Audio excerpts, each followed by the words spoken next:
Bonjour à tous, bienvenue sur ma chaîne YouTube. Alors ce matin, tout le monde va bien dans la flotte du Vendée Globe. Nous avons toujours 38 skippers dans la course, certains qui ont plus de vent que d'autres.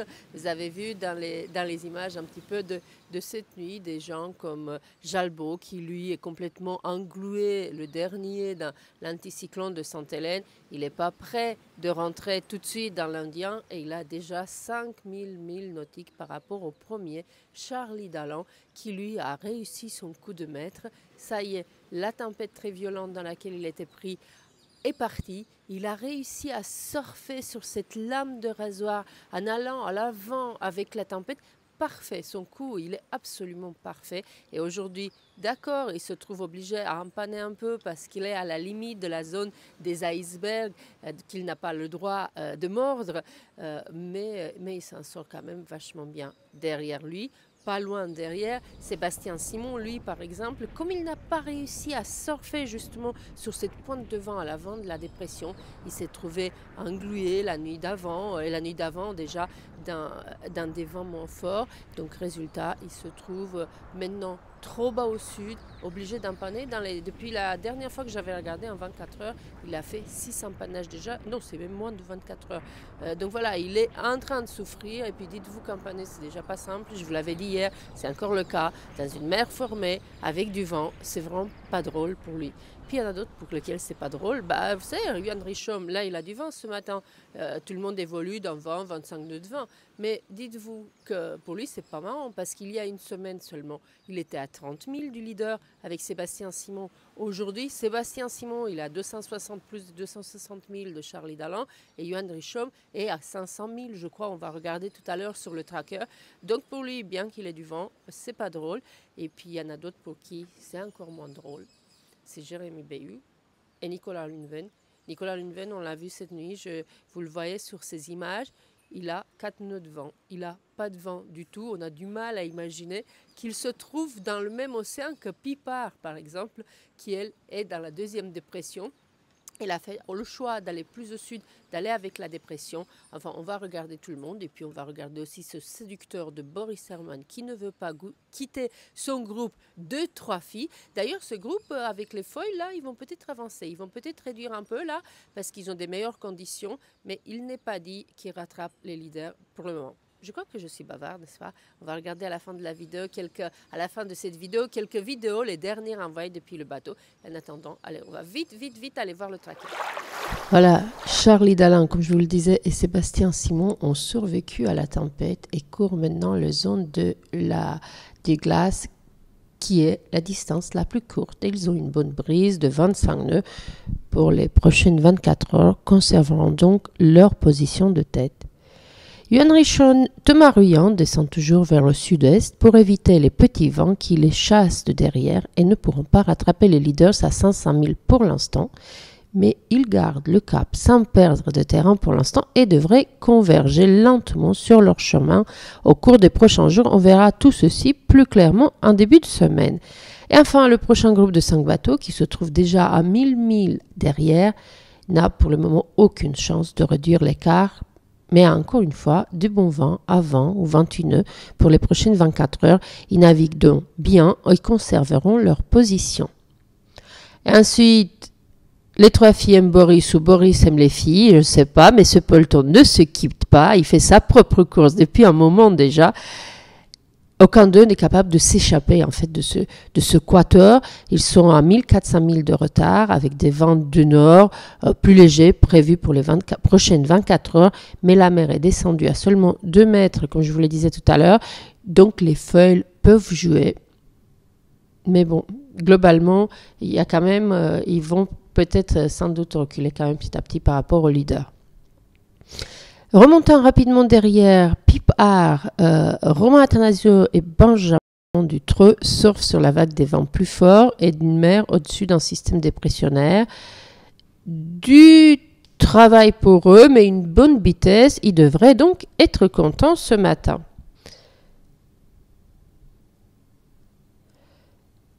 Et puis, les applaudissements encore aujourd'hui pour Violette, tactiquement en bonne position, bien au sud de Jean Le Cam, alors qu'elle est à seulement 72 000 derrière, après presque 4 semaines de course. C'est pas mal du tout, du tout, du tout. Puisqu'on parle de Juliette de Juliette, j'arrête pas de l'appeler Juliette, de Violette, la nouvelle fiancée de l'Atlantique qui raffole la toile. Mais parlons aussi de Jean Le Cam qui vient, je ne sais pas si vous avez vu sa dernière vidéo, il vient juste de l'envoyer. Il vient de battre son record de vitesse. Au moment où il nous envoie la vidéo, il avait 40 nœuds de vent, il était à 23, 24 nœuds, il venait de faire une moyenne de 22 nœuds sur 4 heures. Et il a battu son propre record de vitesse à la voile sur son bateau à dérive à 32 nœuds, une pointe évidemment de vitesse. Et puis derrière lui, comme toujours, Alain Rora, et puis Isabelle Josh qui est tout près, un peu plus au sud, tout près de lui. Je vous ai dit tout à l'heure que Pip a choisi des conditions plus musclées, plus au sud que Damien Séguin. Et puis derrière, allez, on se dépêche parce qu'aujourd'hui, promis juré, je fais un tracker plus court. Donc après, on va suivre un peu qui se trouve derrière vite fait. Et puis, on va voir un peu surtout la météo qu'ils vont avoir dans les prochaines 24 heures. Voilà, ça va être mieux comme ça.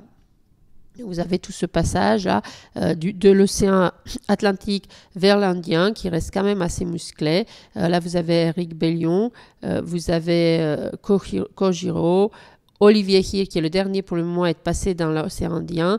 Antoine Corny, qui nous a parlé de ces conditions. Là, il a 3,5 mètres de vague. C'est des conditions un peu costauds. Et puis, plus au sud, Louis-Duc est toujours Guirec-Sudé. Ils sont ensemble. Il faut voir, il faut qu'ils évitent évidemment de se faire attraper par cette zone sans vent. Et apparemment, ce ne sera pas le cas. Voilà, je reviens encore un peu rapidement à la météo que nous avons aujourd'hui. Et puis, vous avez peut-être vu Tanguy le Turquie, il nous a encore envoyé des images.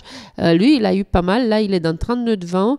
Il est toujours en tête des bateaux à dérive, bien qu'il ait eu son souci de grande voile. Vous vous rappelez, il a cassé hier 3 lattes de grande voile. Ben, il a dû ralentir pour réparer. Il a réparé, il est reparti. Il a réparé dans du vent en plus, etc. et de la mer formée. Puis là, il a des conditions, lui et Pip, ils ont des conditions quand même bien costaudes. Enfin, il n'y a pas que eux, il y a un peu tout le monde parce que, encore une fois, ce que moi je vois ici n'est pas nécessairement exactement à l'endroit où se trouve le bateau, ce qui se passe dans le bateau. Vous voyez là, Jean Le Cam, ça m'affiche 20 nœuds de vent alors qu'il y a peu de temps, il était dans 40 nœuds de vent, nous disait-il. Donc voilà, un petit bravo à Tanguy le Turquet, à tête de dérive, le plus proche des bateaux à dérive de la ligne d'exclusion, de la ligne la plus courte au but. Et puis alors, ceux qui ne sont pas encore dans l'Indien, mais qui arrivent dans pas longtemps, Manu Cousin, Fabrice Amadeo, Denis Van Weinberg, le Belge, et puis Xing Jun-Tsu, qui lui aussi, tout le monde a du vent aujourd'hui, et puis sauf, comme je vous le disais, sauf le malheureux Chabot-Vereuse attrapé, qui bagarre encore avec l'anticyclone de Sainte-Hélène. Vous voyez là, il a une, et puis il y en a un autre qui m'a beaucoup fait de la peine, je vous le disais, regardons. Allons le voir vite fait avant de se quitter. C'est Nicolas Luneven tout à l'heure dans sa vidéo. Là, ça y est, il a retrouvé du vent.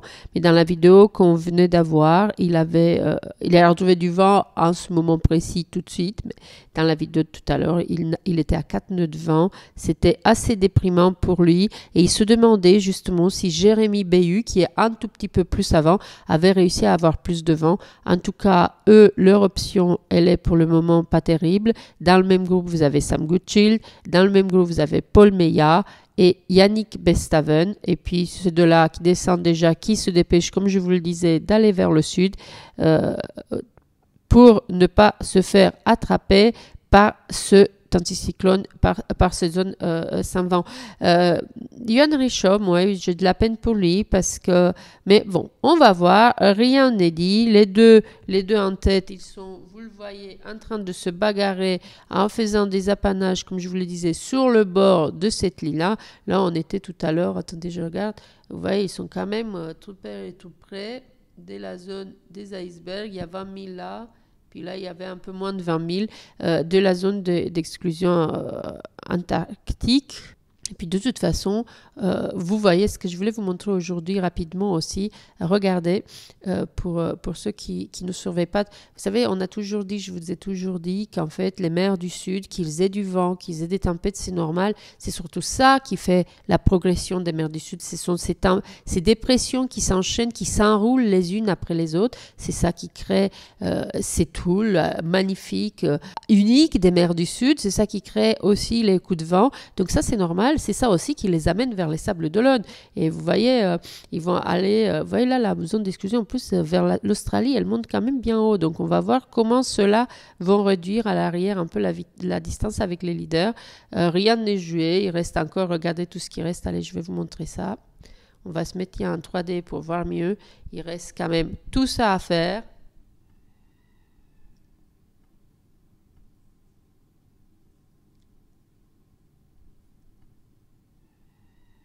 On voit bien ici les dépressions des mers du Sud, on les voit, hop, il leur reste tout ça à faire, la Tasmanie de l'Australie, le point Nemo, le point le plus éloigné de la Terre, des humains, là, ce sont vraiment, voilà, on dit que ce sont les stations spatiales qui sont plus proches, les premiers humains sont plus proches dans l'espace que sur Terre. Du point Nemo, c'est qu'ils vont passer le Cap Horn et remonter l'Atlantique, vous le savez bien. Voilà, mais on voit tout de suite la différence entre la météo qu'il y a là dans l'Atlantique et celle qu'il y a là, toutes ces dépressions qui s'enchaînent, qui s'enroulent les unes les autres. Voilà, allez, ce sera tout pour aujourd'hui. J'ai encore été bien bavarde. On se quitte sur une des vidéos. Je vais voir laquelle vidéo je vous mets de celle envoyée du bord. Et puis je vous dis à ce soir pour l'image du jour et puis à demain pour le prochain tracker. Bye bye.